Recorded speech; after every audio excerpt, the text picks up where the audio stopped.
Yo, bienvenue dans cette nouvelle vidéo pour notre mission Ikigai.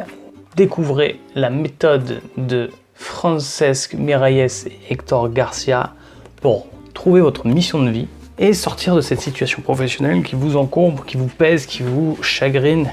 Cette vidéo elle est bien destinée à toi si tu es dans une situation vraiment professionnelle critique où tu sens que tu n'as plus aucune motivation, plus aucun désir, plus aucun plaisir dans ton travail, ou en tout cas que beaucoup de choses t'angoissent, te stressent, et que le matin quand tu te lèves pour juste l'idée d'aller travailler, eh ben, c'est plutôt une source d'angoisse que de grand plaisir. L'objectif de notre série de vidéos, 35 vidéos en fait, pour relever le défi que nous proposent Héctor Garcia et Francesc Miralles, l'Ikigai. 35 étapes, ici on est à la 23e étape, on avance, on est presque à la fin, on est dans le moment présent tel que nous le présentent les auteurs. Et l'idée de cette étape, c'est ils l'ont nommé l'haïku, réveiller le poète qui est en vous. Alors cette étape, je vais être très clair avec toi, j'ai franchement trouvé qu'elle était pas forcément remplie de sens dans la façon dont elle est présentée. Puisqu'ici, en fait, les auteurs nous invitent à réfléchir à la création d'un poème, ou de réveiller notre poète qui est en vous en créant des haïkus. Les haïkus, en fait, sont des petits et des courts, très courts poèmes. C'est très intéressant d'ailleurs de le savoir, j'ai appris que ça existait, mais l'idée derrière, par rapport à notre objectif de trouver notre voie, voilà, essayer de trouver notre Ikigai, c'était pas forcément clair pour moi. Et finalement, j'y ai donné du sens, et je vais t'expliquer dans la fin de la vidéo comment toi aussi tu vas pouvoir donner du sens et finalement utiliser cet haïku, ce principe en fait de créativité dans ta reconversion. Alors, je t'invite à t'abonner à la chaîne si c'est pas déjà fait, comme tu as pu le voir juste avant avec le petit bouton à droite ou à gauche, je sais plus où il est, qui est apparu, pour recevoir justement les futures vidéos et aller jusqu'à l'étape finale finalement de trouver son Ikigai. Si ce qu'on va y arriver, c'est pas du tout, c'est pas gagné. Alors voilà, l'haïku, c'est ça. L'idée de l'haïku, c'est de créer un poème où on se centre en fait sur ses propres émotions. On va sortir 3 petits vers. Par exemple, je te dis un petit haïku. Danse de pétales, souffle du vent au repos, printemps éternel. Alors tu vas me dire, mais qu'est-ce qu'on s'en fout d'un haïku? À quoi ça va me servir pour trouver ma mission de vie, pour trouver du plaisir dans mon travail?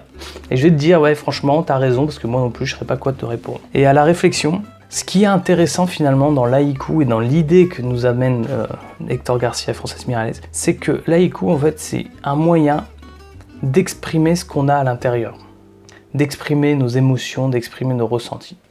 Et que par l'expression de nos ressentis, de nos émotions, on va pouvoir finalement faire émerger ce qu'on aime profondément, et ce qui nous attire profondément, ce qui nous fait du bien de manière qu'on fait de façon naturelle finalement, et ce qui nous donne des émotions de bonheur et de bien-être. Donc par cette idée, je trouve intéressant finalement effectivement de faire un haïku, pourquoi pas. Pour autant, j'ai essayé et franchement, ça m'a pas vraiment aidé. Par contre, là où moi je trouve que l'idée justement de venir booster sa créativité, parce que c'est un petit peu l'idée, c'est un peu de réveiller l'artiste qui est en nous et qui est en chacun de nous. Parce qu'il y a une chose qui est sûre, c'est que tout être humain sur Terre a un pouvoir créateur. Ce sont des artistes en puissance, et artistes, il faut bien s'entendre, sont un artiste dans mon sens.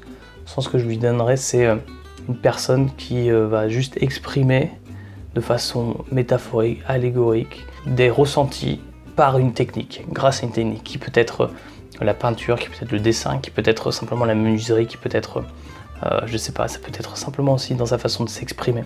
Ça peut être dans la façon de chanter, voilà, la façon de parler, ça peut être même en hypnose, enfin, il y a toutes sortes de moyens de s'exprimer via l'art. Parce que l'art, en fait, c'est l'expression d'une technique, mais par un individu. Et donc tous, nous avons possibilité d'apprendre de la technique, et tous, nous avons la possibilité d'exprimer notre individualité et nos émotions via cette technique. Et pour ça, j'ai un exemple concret. J'ai appris au cours d'un stage avec Jean-Pierre Pape, qui est un coach breton vraiment super, que je vous invite à rencontrer, ou en tout cas à découvrir son univers, et qui s'est passionné pour le land art, notamment, et la mise en équilibre de pierres. Je ne sais pas si vous avez déjà vu ça, mais c'est vraiment génial. Tapez sur YouTube Land Art, Stone Balance. Vous allez voir des pierres en équilibre, on a l'impression que c'est magique. On se demande comment il est possible de mettre sur un seul tout petit point en équilibre une énorme pierre ou plusieurs les unes sur les autres. Et ça, en fait, j'ai appris à le faire grâce à lui. Et alors, c'est une forme d'art, puisqu'on va créer en fait dans un environnement, par exemple sur une rivière, on va changer finalement la dynamique de l'environnement en créant un monument qui va attirer l'œil des passants par exemple, ou changer l'énergie finalement du lieu. Et ça, quand on fait ça en fait, on va travailler vraiment sur soi et sur la confiance en soi et l'affirmation de soi. Parce que il va falloir travailler sur le regard des autres sur nous-mêmes, sur ce qu'on est en train de faire et de créer. Et là, ça va être challengeant finalement de faire cet exercice. Enfin, en tout cas, moi je l'ai ressenti comme challengeant parce qu'il y a les gens qui nous regardent, qui nous observent, et finalement, quand on le met en lumière, il y a une forme de fierté, puisqu'on se dit « Waouh, j'ai réussi à le faire ». Donc c'est un grand plaisir aussi d'avoir réussi. En même temps, quand on le fait, on est dans une forme de méditation, donc on a l'occasion aussi de se vider la tête, carrément de ne penser qu'à une chose, ce qui nous permet de couper le mental. Et donc on peut aussi trouver ça effectivement dans la façon d'écrire un poème. On va être concentré sur ce poème, sur ce qu'on ressent. De la même manière quand on dessine, quand on peint, quand on chante, etc. Et je pense que quand on est dans une situation de changement professionnel où il va y avoir des décisions très importantes à prendre pour son avenir, pour son bonheur, parfois il va falloir quitter son travail, parfois il va falloir avoir une discussion difficile à avoir avec un responsable, avec une personne qu'on aime, peut-être qu'il va falloir des fois rompre aussi une relation. Il peut y avoir beaucoup de décisions qui ont des conséquences lourdes, on va dire. Ça génère du stress, encore une fois. Et on a peut-être qu'un manque de confiance peut se manifester aussi en nous. Et c'est pourquoi réussir, faire de l'art, booster sa créativité, ça va être un vrai entraînement et un vrai moteur à sa confiance en soi, de manière générale.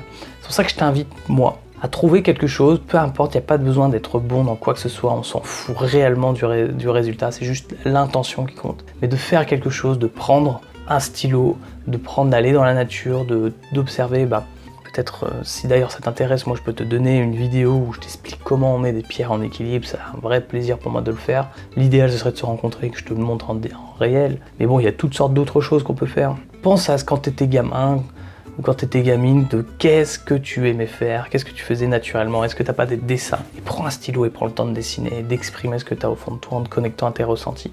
Et à le montrer après derrière à tes amis, à tes proches, à des gens bienveillants qui vont te faire un feedback positif et t'encourager. Ça va te donner de la confiance pour prendre des décisions qui vont venir par la suite. Peut-être d'ailleurs dans nos défis, dans les prochaines vidéos.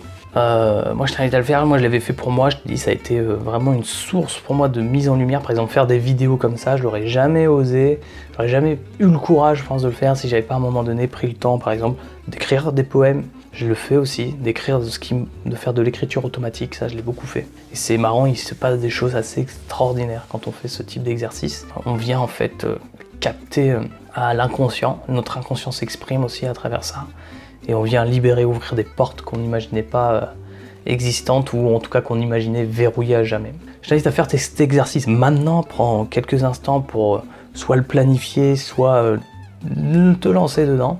Prends ton agenda, engage-toi à te donner 1 heure par semaine pour faire ce type d'exercice ou faire ta première séance d'artiste. Ouais, tu vas devenir un artiste, c'est excellent. Voilà, je te dis en tout cas, je t'invite à t'enregistrer, ou ne pas t'enregistrer, mais en tout cas à t'abonner à la chaîne, hein, pense bien à cliquer la petite cloche pour recevoir les futures vidéos qui vont être très importantes. Là j'ai déjà fait l'exercice suivant, ça va être une vidéo hyper importante pour toi. Il va y avoir des grosses décisions qui vont se jouer dans cette vidéo là.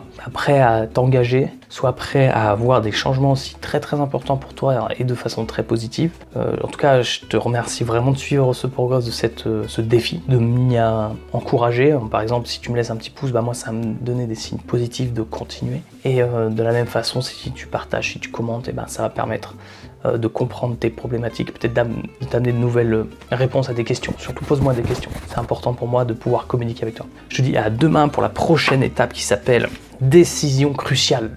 Tout est dans le titre. Allez,